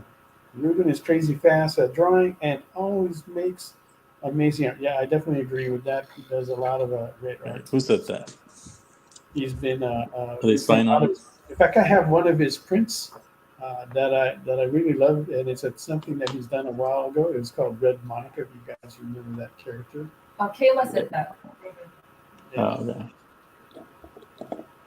Yeah. Thanks for sticking around, Kayla. I know it's late. He says he's pretty cheap and his art is inexpensive. Not that he's a cheap guy, but Yeah, inexpensive. Mel, get it right. Not cheap. It's not cheap. oh, there's the Kickstarter right Reasonably there. priced. Come on. That's Mog's cover right there on Luxy. Okay. Oh, nice. Traditional. It's not digital. It's color painted. I like the monochromatic blue there. Mm-hmm. Yeah. And that cover right there is by Louis Bravo. He's a good friend of ours. You'll see him around. I chose the monochromatic blue because she's an undead. So I was thinking like, oh, corpse, just like vampire. And then there's a red version, also because I had to do a naughty version, I think.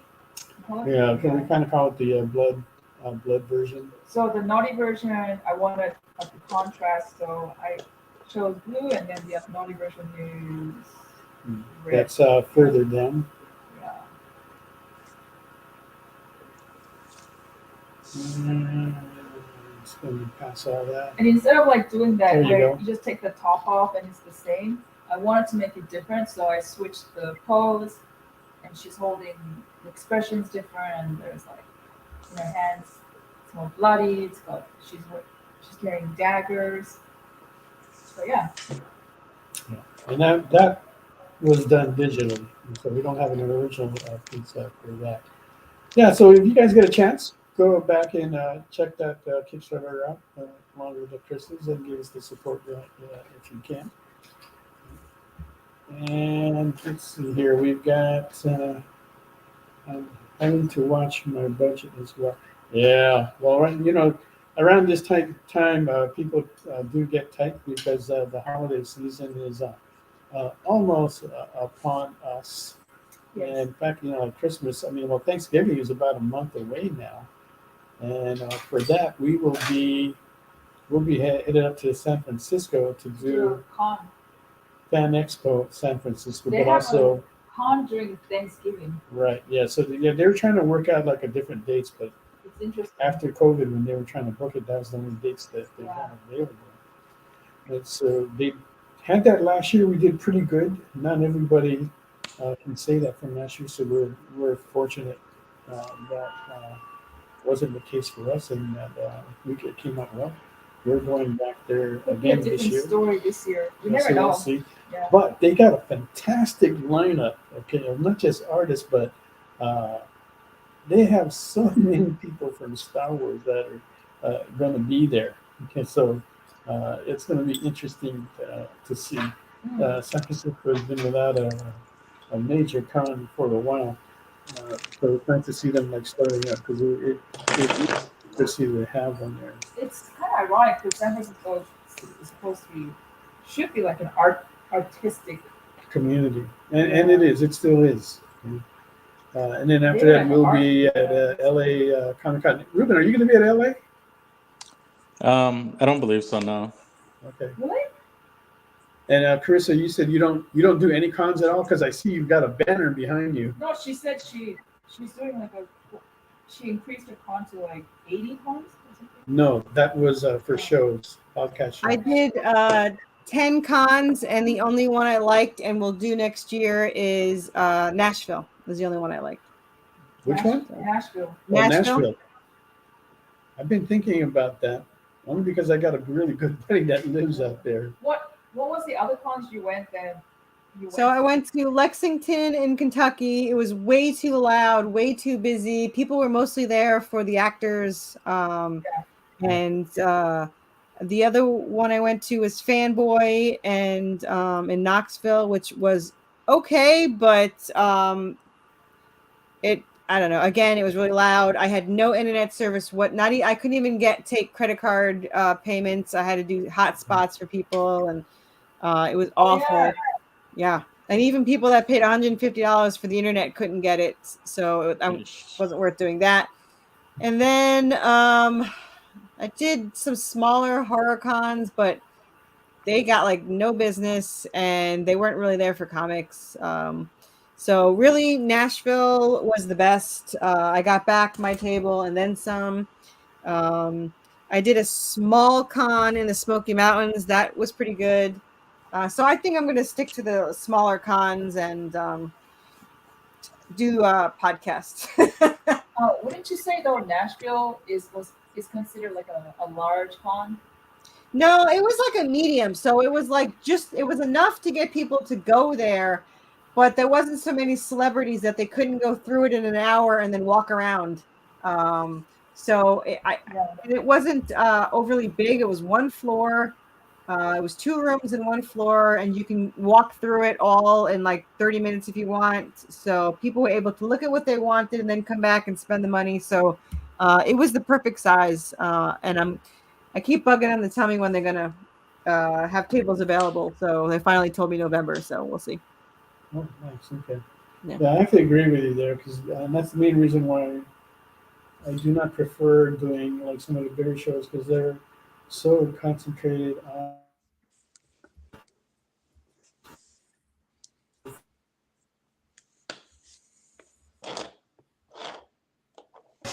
Well, Ruben, why don't you go ahead and do those shout outs you wanted to do while we wait to see if we get their signal back? Okay. So I was at New York Comic Con a couple of weeks ago now. And I remembered, I ran into an artist friend of mine. And she was telling me about this company, Marvi Uchida. I don't know if I'm pronouncing it right. Yeah. It looks like they're on Instagram, Facebook, YouTube, and Pinterest under the same name. Again, Marvi, Marvy, Uchida, Uchida. Okay. But I ended up getting these pens, and like normally I use the Pigma markers, but I got these, and I've been using these for the last 2 covers that I've done on this show here, and a couple others, and like they're really good quality. The ink is really good. It doesn't run with the Copic rendering and any of that I've seen any issues.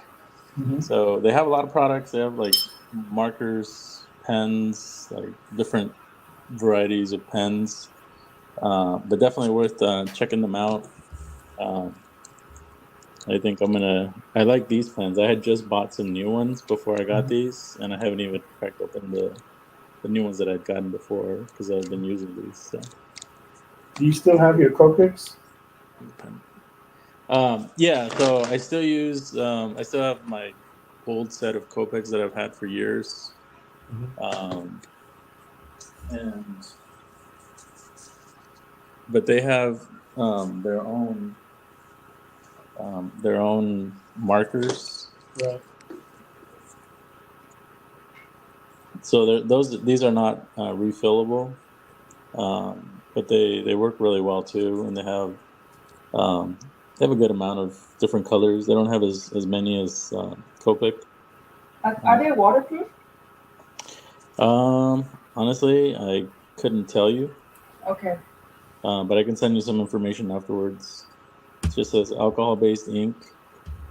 But I've used them for rendering. These are the skin colors, and then I have a couple like so. These are from this past New York Comic Con a couple of weeks ago, and then I had gotten these like 2 years ago when I last went. How was New York Comic Con for you? Was that your first time ever? This was the second time. Oh, okay.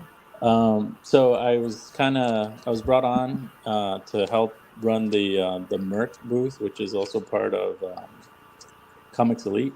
Yeah. And then I was able to, just like I was doing the last time with Ron Z, I was helping him out, and then I was able to sell like my original art and Nice. take commissions and different things like that. Yeah. So it was actually kind of nice for me because I kind of get spoiled that way. No, but or is like it they really, kind of cover the costs. is it really as hyped up as everybody says? Like, oh, New York Con is amazing. As an artist, you get more appreciation, so people are more interested in commissions and purchasing original art, all that stuff. Yeah, there's definitely more excitement and more buying for original art and like commissions. But I think especially if you can get into like Artist Alley. So I've usually been, which is like on the bottom floor on the basement, kind of like the ground level is where they have all the booths and small press. And so I've been in small press the last couple of times. So I get the trickle business from some of the fans that stop for either Ron or for Comics Elite. And I'm also, as you guys know, I'm kind of a lazy artist, so I don't promote a lot. Like I don't want to work. No, you're not lazy. So I don't take a lot of commissions. Like this one, I did 2 sketch card commissions. And I was okay with that because, again, as you guys know, the shows are tiring. And then the crew that I went with, which Kayla, who's been commenting generously, she's one of the Whatnot crew members. They run Whatnot shows. Oh, And I see. so they were running Whatnot shows after the convention ended, like every night.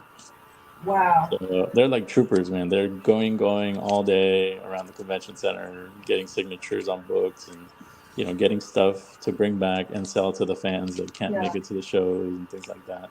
Yeah, there's quite a few organizations that are doing that. Same thing with like Clan McDonald. That's another one. Yeah. Yeah. And so, it's a business. Yeah, I have fun hanging out with them. Yeah, I saw your postings. Watching them work while I just sit and look pretty. I saw your postings, man. You got all this beautiful women around you. I can't confirm or deny if those are real pictures. As you know, I do know how to use Photoshop, so I never cook those for sure. Don't forget to put in #EXP SketchUp. We're about to have like another drawing we'll be giving away. This time, 3 prints from Mog. I have no clue what those prints are going to be, so you're going to be surprised just as I am. But we'll be doing that in a little while. Right? So how many of you are going to be going to Hawaii next year in February? We'll be there. And we're setting that I up. wish that would be tax deductible. You could still go. All my vacations now go are around whenever there's a con, so it's all tax deductible. That's exactly how we work that up as well. So we'll be there in Hawaii. I already have the tickets are already booked. February Wow. 13th to what is that? To February 27 or 28th.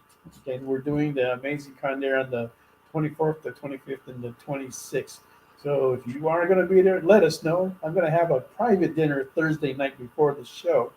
And after that dinner, Jimmy J, the promoter of the show, likes to have his own party as well. He's hosting it, so it's free drinks on him there. So we're going to be there. We're going to have like a good time. There's other events that we'll have there as well. Store appearances, boba meat, sunset barbecues, the whole shebang. So that can all be a write-off if you are Makes me wish I drank. in the industry. Oh, no, it's not for all the people who are attending. This is for the creatives. Well, He's it's actually giving- we he's actually giving out opened it up. drinks. Well, for the promoter, it's I think it's for the creators, but Oh, okay. the stuff that we do, the several events that we're going to have there, Yeah. it's it is open to everybody, and there's quite a few of the creators that will be with us, and including cosplayers as well. Kayla Lefray writes, "Wow, I feel like New York really focused a lot on comics compared to other conventions I've been at. Really a fun time." Yeah, definitely. New York has been like that for a while, and I think it's because that's where Marvel and DC started out. So a lot of the original artwork started coming out of there because people would get to their office and be able to have access to the pages.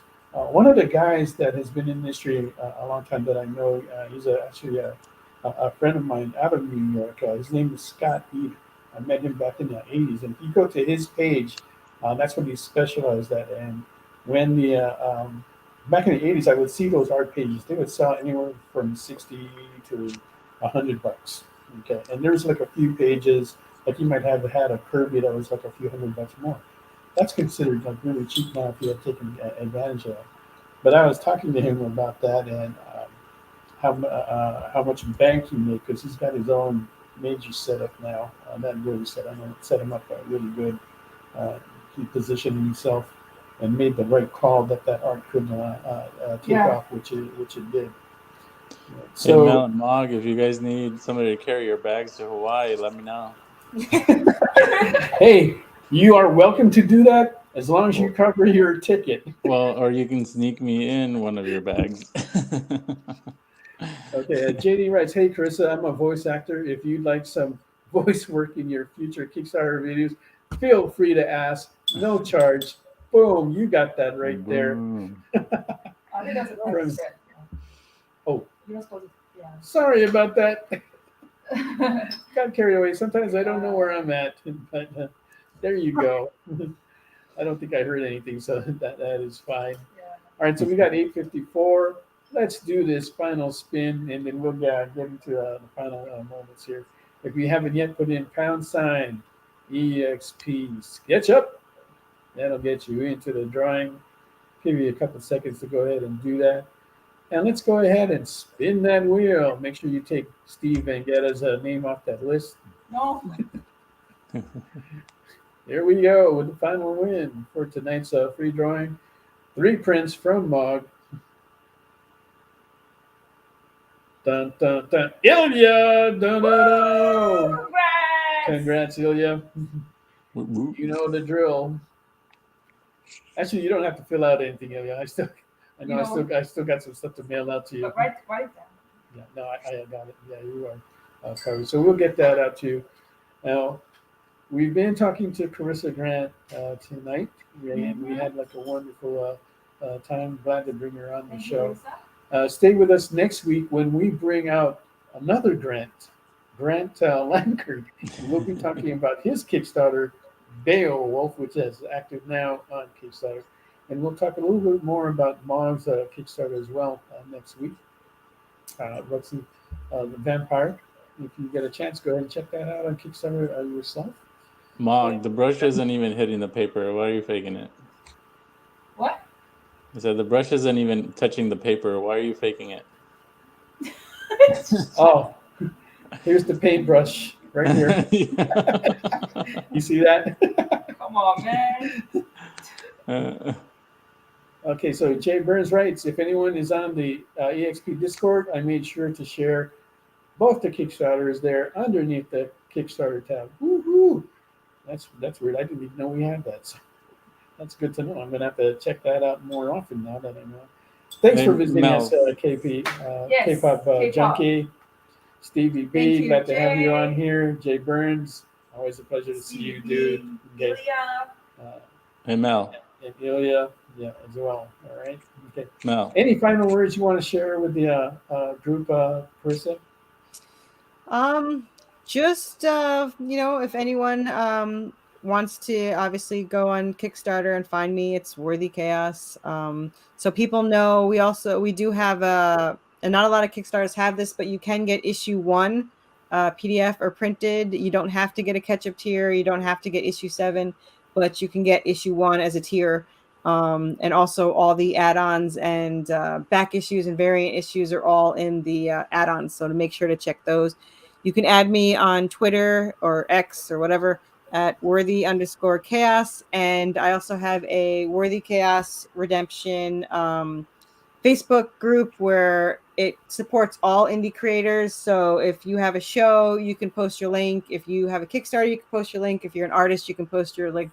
And that has about 715 members in there. So you can find me on either one of those. And I also help any new indie creators get started. I'm the unofficial PR person. I like to help people get supported and start everything. So fantastic, because that's what this show is about too. Yeah. We're bringing you all the independent Kickstarter creators out there.